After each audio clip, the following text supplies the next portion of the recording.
of God and the law, how they were the ones that had Jesus crucified. But they didn't want their hands dirtied because it was the Sabbath the next day. So now we think about that, and they didn't think they were going to get the blame for it because they thought they were doing God's will. That's the problem. Is they thought that they were doing the wrong thing, the right thing. The problem with that is their thinking is they did not have any part of God because they were wicked. They were taking advantage of the people.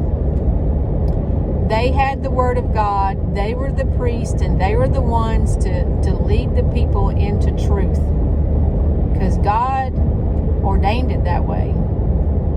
And they were supposed to come together and to worship God. And the priests were to go in and to sacrifice and make everything right for the next year for the Jews.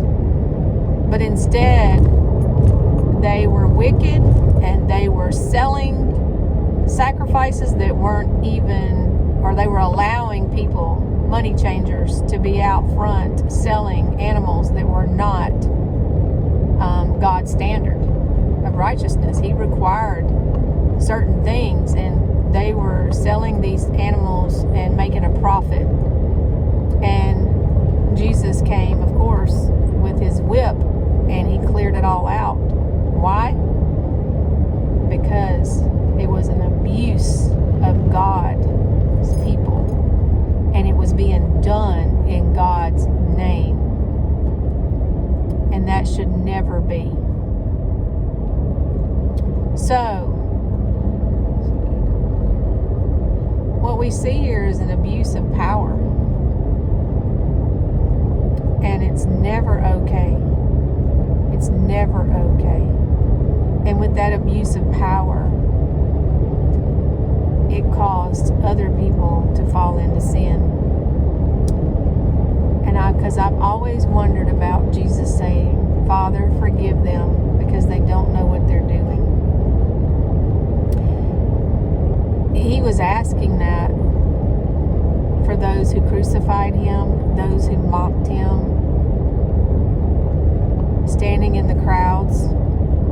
But he was not speaking about the Pharisees, because the Pharisees knew what they were doing.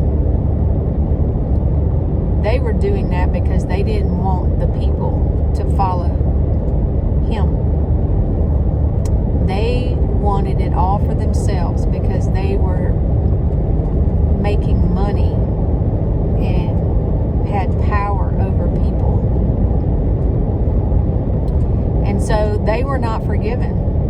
And Jesus even said that the blood of the prophets all the way back to Cain would be upon them for what they did.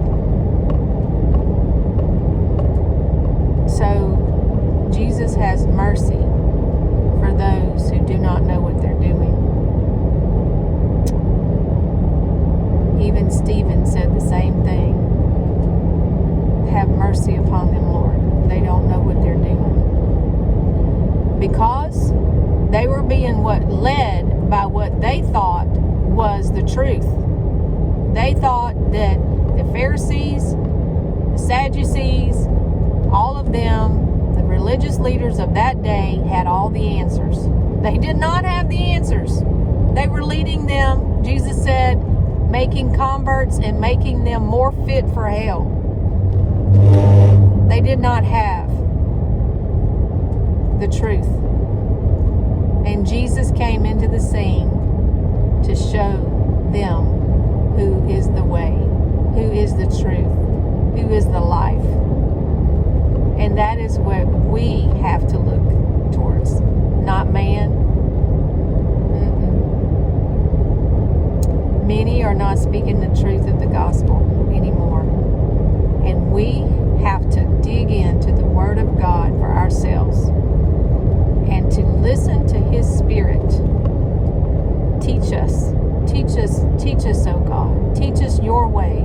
may we seek you, Lord, with all of our hearts, all of our minds, and all of our strength to know you and to love you as you know